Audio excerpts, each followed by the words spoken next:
So there's the pop and the pop, if you see what I mean.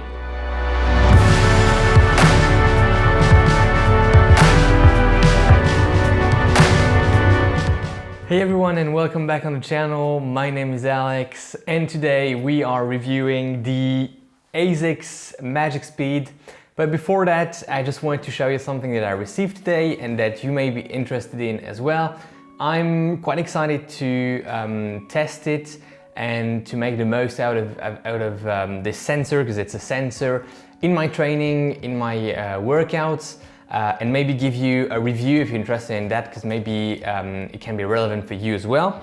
Yeah, I received a box, and inside I have the LibreSense, or I guess LibreSense glucose sensors. And those sensors are essentially meant to help you monitor your glucose levels throughout the day, the night, because you have the sensor on your arm during 14 days, so you have the data going live and being uploaded on your mobile, and then on the app you can look at it and know how you react to certain foods, to certain types of training, like fasted training, or the nutrition that you ingest during the trainings. You see directly the effects on your glucose levels in your blood.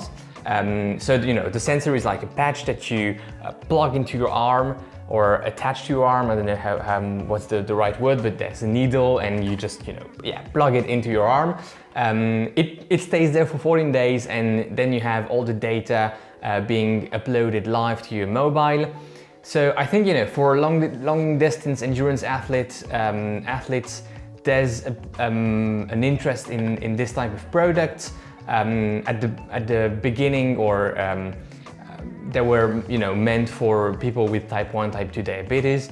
I don't have diabetes, so that's absolutely not a medical use that I'm going to make out of it, and it's not meant for medical use. This is the sports version. It's really for endurance athletes to understand better the effect of sugar, different types of sugar, and different systems in terms of energy, and how you respond to that. Very much looking forward to test it and to see how I can better use nutrition during my workouts, during the day, and so on, and maybe give you a full review down the road after wearing these things for at least 14 days, or maybe twice 14 days, so a month, because I have 2 boxes of it. Let me know in the comments. That's the question of the day for you. Are you interested in a review of these things? And I think it can be relevant for most endurance athletes, especially those that are aiming at longer distances. That's it for the mini unboxing of these pods, sensors. And now onto the big topic of today, the review of the Asics Magic Speed. This is the shoe that I released 1 month ago alongside the Asics MetaSpeed Sky. There's also a review for the Asics MetaSpeed Sky, and I'm gonna put a link right now, upper right hand corner here, so you can go check this review out. And the Asics MetaSpeed Sky was also included in the first quarterly carbon shoe battle. You also have a link right here, upper right hand corner, for that big battle, and the next one, don't forget, will be done at the end of Q2, so end of June, beginning of July, hopefully with many new carbon shoes in there. But for today we have the Asics Magic Speed. This shoe is kind of the trainer that is supposed to go together with the MetaSpeed Sky. Is it a trainer? Is it a racer? There's it's a fine line between the two categories for this shoe. In terms of specs, very quickly, in my size US 11, EU 45, we're looking at 260 grams. It's okay, but I'm also saying that it's okay because it feels a bit more when running. The shoe feels a bit clunkier, and maybe heavier than what it looks like and than what it weighs. But nothing major in terms of drawback here. That's just my impression. So that's for the weight. In terms of drop, it's a 5mm drop, 29 in the heel and 24mm in the forefoot. It also feels a bit higher. just like for the MetaSpeed Sky, I don't have the proper tool to go and measure with the World Athletics rule, but I would say that it feels more, 30 plus in the heel and 25 plus in the forefoot. That's just a rule of thumb, and I have no way to really prove it, but it feels a little higher. But here again, no major drawback, and the 5mm drop feel very okay.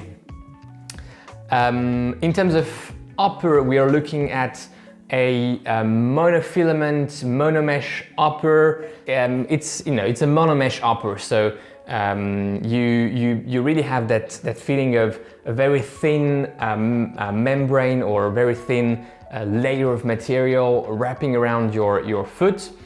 The upper itself is very fine, and there's no issue with it at all. It's lightweight, it's breathable, and I don't have any complaints.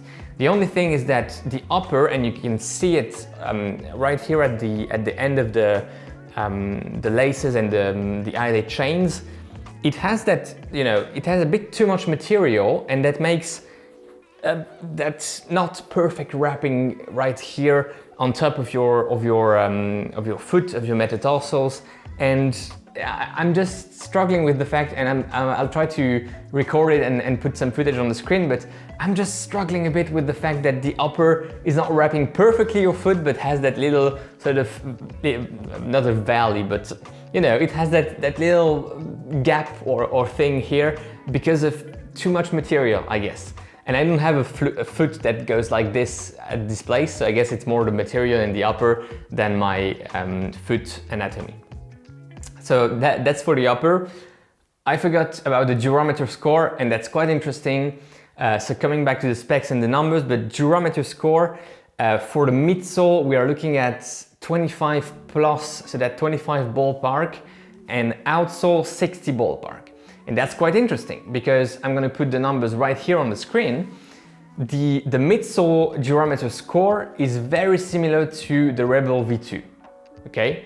So if you want to check the review of the Rebel V2, and for those of you who are already running with the shoe, you know that it feels quite soft and even plush in my opinion. So, and here we supposedly have the same Durometer number.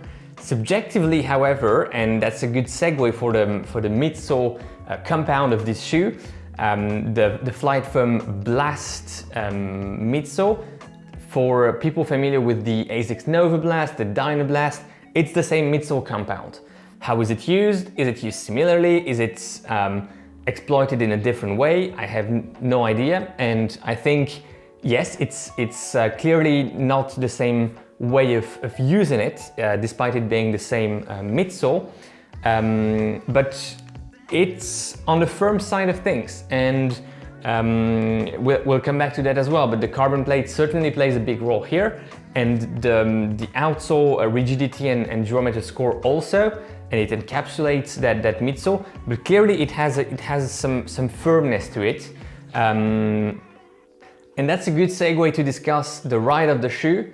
The ride is on the firm side of things, which subjectively is interesting when you know that the Durometer score is quite low, so quite soft for the midsole, but the ride is firm, and so the carbon plate certainly plays a role in that sensation. It has a nice pop to it. It's very direct, very, I wouldn't say propulsive, but it has that propulsive type of sensation. Clearly, it has some rocker to it.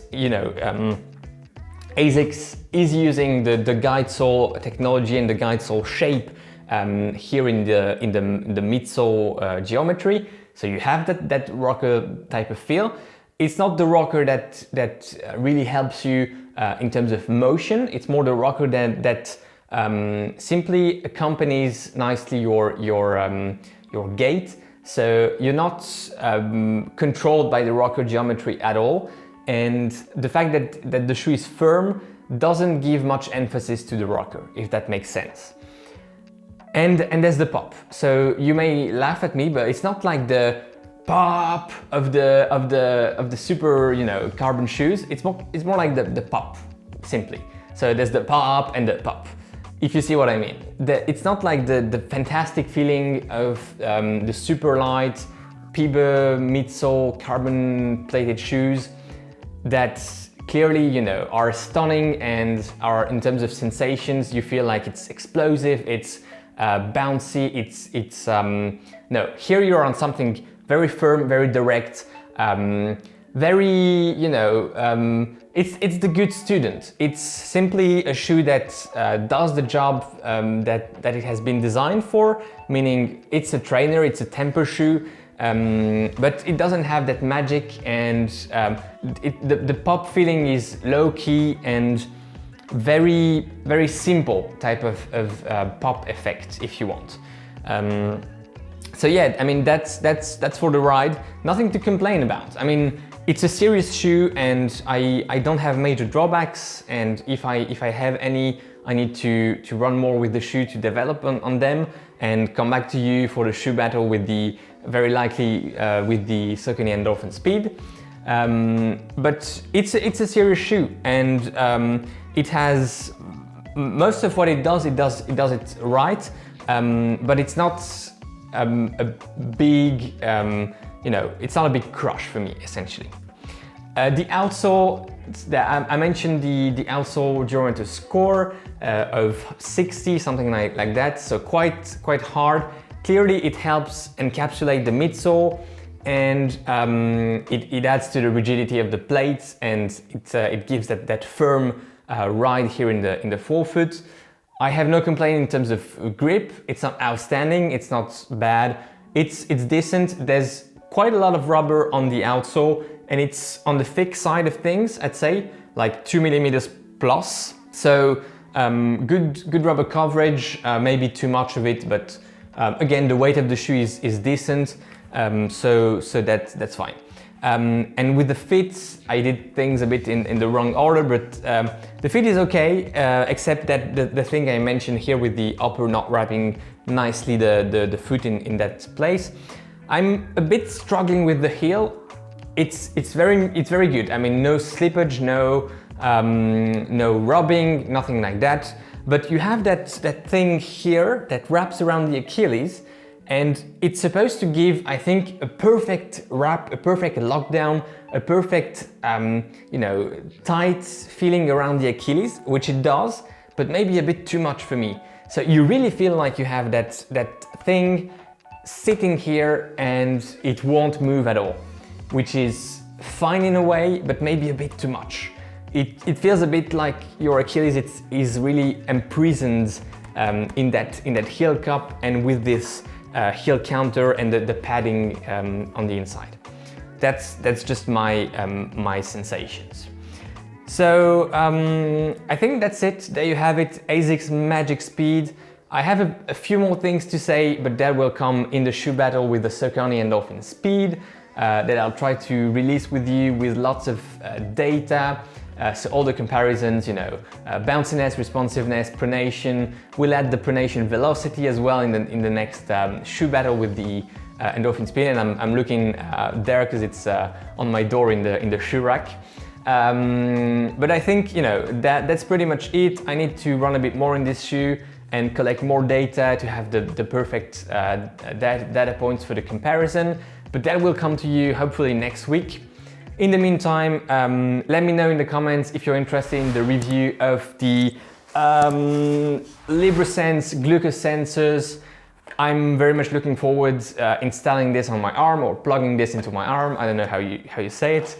And let me know if you're interested in like maybe, you know, review after 14 days or review after a month, and seeing how this has changed or impacted my training, my nutrition during the workouts. And how maybe this could be relevant for you. In the meantime, enjoy your run today, your rides, or whatever you will be doing, and go beyond your limits in your workouts and in your races this weekend if you're lucky enough to be racing. And most importantly, take care, guys, and I'll see you in the next one. Bye-bye.